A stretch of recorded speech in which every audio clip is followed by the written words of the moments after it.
नमस्कार, बहुत स्वागत है आपका। देवोत्थान एकादशी, जिसे हम देव उठनी एकादशी भी कहते हैं। इस दिन भगवान श्री हरि विष्णु 4 महीने के विश्राम के बाद जगेंगे और यहाँ से शुभ मंगल कार्य शुरू हो जाएंगे।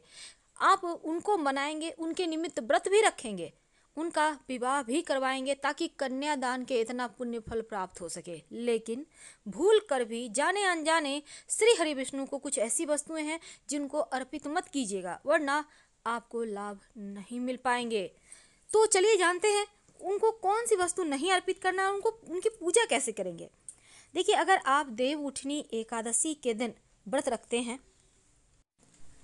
तो सुबह सुबह स्नान वगैरह करके निवृत्त हो लें। फ्रेश कपड़े पहनकर अपने आंगन में, छत पे या फिर अपने बालकनी में चौक बनाएं। इसके बाद भगवान श्री हरि विष्णु के जो चरण उसको बनाइए। कैसे बनाएंगे? देखिए, एक तो आप चावल को भिगो लें, उसको पीसकर उस घोल से बना सकते हैं। इसके अलावे आप चाहें तो अबीर गुलाल से भी बना सकते हैं और फूलों से सजाइए। अब चूंकि दिन में ही आपको ये करना है, तो शाम में आपको इस चरण पादुका को, जिस पर आपने पूजा पाठ करके रखेंगे, उसको ढक दीजिएगा डलिया से या आपके घर में जो भी बड़ा बर्तन है। तो देव उठनी एकादशी को रात के समय श्रीमद् भागवत कथा, पुराण वगैरह का श्रवण करना सर्वोत्तम माना गया है। इस दिन जब आप श्री हरि को जगाएंगे तो शंख, घंटा, मृदंग और थाल बजाकर उठाइएगा। और जब थाल बजाइएगा तो इख, जिसको हम गन्ना कहते हैं, उससे ही बजाइएगा, छोटा सा टुकड़ा लेकर।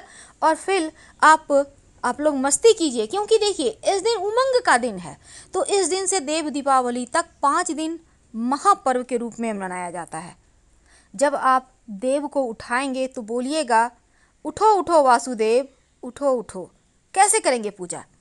देखिए, पूजन के लिए आप भगवान श्री हरि के अपने घर में ही, जहाँ पर आपने तस्वीर रखी है, वहीं पर आप उनको फूलों से और सजाइए, उनको आप पूजा पाठ कीजिए। इसके बाद आप फल, पकवान, अगर आपने लड्डू वगैरह है, बतासे, सिंघाड़े, गन्ना, ये सब चढ़ाइए और ढलिया से ढककर एक दीपक जला दे। भगवान श्री हरि के साथ पंचदेव पूजा का भी विधान है। और इसके बाद आप पुष्पांजलि दें।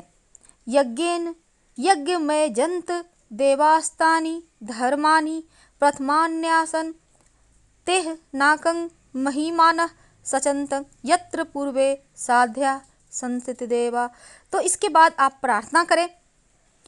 इयं तु द्वादशी देव प्रबोधाय विनिर्मिता त्वयैव सर्वलोकानां हितार्थ शेष सायनी इदं वतं मया देव कृतं प्रत्यय तव प्रभो न्यूनं संपूर्णतां यातु त्वत्प्रसाद नार्जनम। इसके बाद प्रहलाद, नारद, पराशर, पुंडरीक, व्यास, अम्बरीश, सुक, सौनक आदि भीष्मादि भक्तों का स्मरण कर चरणामृत, पंचामृत का प्रसाद वितरण करें। एक रथ में भगवान को विराजमान कर स्वयं उसे खींचे, नगर ग्राम गली में नहीं तो कम से कम अपने घर में ही घुमा लें। शास्त्र कहता है कि वामन भगवान 3 पद भूमि लेकर विदा हुए थे। उस समय दैत्यराज बलि ने वामन जी को रथ में विराजमान कर स्वयं उसे चलाया था। और ऐसा करने से समुस्थिते ततो वैष्णव क्रिया सर्वा पर्वते के अनुसार यथा भगवान विष्णु योग निद्रा को त्याग कर सभी प्रकार की क्रिया करने में प्रवृत्त हो जाते हैं। इसलिए कथा श्रवण के बाद प्रसाद वितरण करना चाहिए। अब देव उठनी एकादशी इस बार प्रारंभ होगा 3 नवंबर 2022 की शाम 7:30 से और एकादशी तिथि समाप्त होगी 4 नवंबर 2022 को शाम 6:08 पर। और व्रत आप 4 नवंबर को रखेंगे और व्रत तोड़ने का जो नियम है, पारण समय, वो 5 नवंबर की सुबह 6:41 से सुबह 8:57 के बीच आप कर लीजिएगा। तो आप सबसे पहले जानते हैं कि इस दिन क्या भगवान श्री हरि को भूल से भी अर्पित ना करें। पहला है चावल। चावल आप अर्पित तो कर सकते हैं, पर हल्दी से कलर करके या कुमकुम से कलर करके। सफ़ेद चावल भूलकर भी अर्पित ना करें। दूसरा है कनेर का पुष्प, जो शिव जी को अति प्रिय है, कनेर। तो कनेर का पुष्प भूलकर भी श्री हरि विष्णु को अर्पित मत करें। और तीसरा है सफ़ेद जनेऊ, भूलकर भी अर्पित ना करें।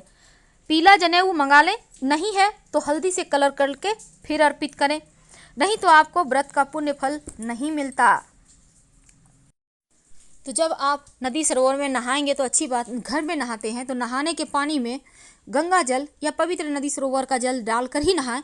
अगर नहीं है तो तुलसी के पत्ते डालकर नहाएं, पर इस दिन तुलसी के पत्ते मत तोड़िएगा। अभी तो पौधों के नीचे तुलसी के पत्ते गिरे हुए भी आपको मिल जाएंगे, तो आप उसी को उठाकर पूजा करें। और जब आप तुलसी जी की शालिग्राम भगवान से विवाह करवाएंगे तो तुलसी के गमले में शुभ मंगल प्रतीक चिन्ह बनाएं। इसके अलावा तुलसी के हर एक पत्तों का श्रृंगार करें सिंदूर से, तुलसी के पौधे के चारों तरफ सजाइए और साथ ही उनको इक जरूर अर्पित करें। तुलसी के पौधे में शालिग्राम भगवान को पीले वस्त्र धारण कराकर स्थापित करें और उनका विवाह करवाइएगा। शालिग्राम भगवान को पीले वस्त्र और तुलसी जी को लाल वस्त्र अर्पित कर दोनों में 2 गांठें लगा दें और आप खुद से 7 परिक्रमा करते हुए उनका विवाह करवाएं और अपनी मनोकामना कहते हुए आप उनसे प्रार्थना करें कि जीवन के कष्ट मिटे। क्योंकि यहाँ से सकारात्मक ऊर्जाओं का प्रवाह होता है, तो अपने घर में हल्दी मिले हुए पानी का छिड़काव जरूर कर लीजिएगा ताकि शुभ मंगल कार्य आपके जीवन में होता रहे और मुश्किलें कम हो जाए। अगर जीवन में ज़्यादा परेशानी हो तब वैसे तो इस दिन पीपल के नीचे जल जरूर अर्पित करना चाहिए। 1 लोटा जल में थोड़ी सी मिश्री, मीठा जल अर्पित करने का विधान है, क्योंकि एकादशी तिथि पर श्री हरि विष्णु और माँ लक्ष्मी दोनों ही पीपल के पेड़ में निवास करते हैं। तो लोटे में जल, उसमें 1 चम्मच या 2-4 बूंद दूध, सफ़ेद पुष्प या जो भी आपके पास है लेकर जाएं, प्रेम से पीपल के नीचे अर्पित कर दें। ओम नमो भगवते वासुदेवाय कहकर संभव हो तो 7 परिक्रमा कर लें। अपनी मनोकामना कहकर आप पीछे आ जाएं। अगर कोई आप प्रयोग करना चाहते हैं तो बेशक इस दिन कर सकते हैं, पर सात्विक कीजिएगा, खुद की भलाई के लिए कीजिएगा। यह तो थी सिंपल तरीका जब आप उनको मनाएंगे, लेकिन शाम के वक्त 3 जगह दीपक जलाने का विधान है। पहला, पीपल के नीचे। यह दिया तीसी के तेल का होगा, क्योंकि कार्तिक के महीने में सरसों का तेल का दिया भी नहीं जलाया जाता, खाने में भी परहेज होता है। अगर आपके लिए संभव हो तो, नहीं तो सरसों के तेल के दीपक में 1 चुटकी काला तेल डाल दीजिएगा और दीपक जला दीजिएगा। इसके बाद पास के किसी भी शिव जी के मंदिर में जाकर एक दिया घी का और उस दीपक में 1 लौंग डालकर जला दें, या सरसों के तेल का ही दिया, लेकिन याद रखिए सरसों का तेल का जगह अगर तीसी का तेल का प्रयोग कर पाए तो सर्वोत्तम होगा। तीसरा दिया अपने घर में तुलसी जी के नीचे ऐसा जलाइए कि ना पूरी रात नहीं भी जल पाए तो कम से कम आधा घंटा तो जले। सिंपल सा चीज़ है।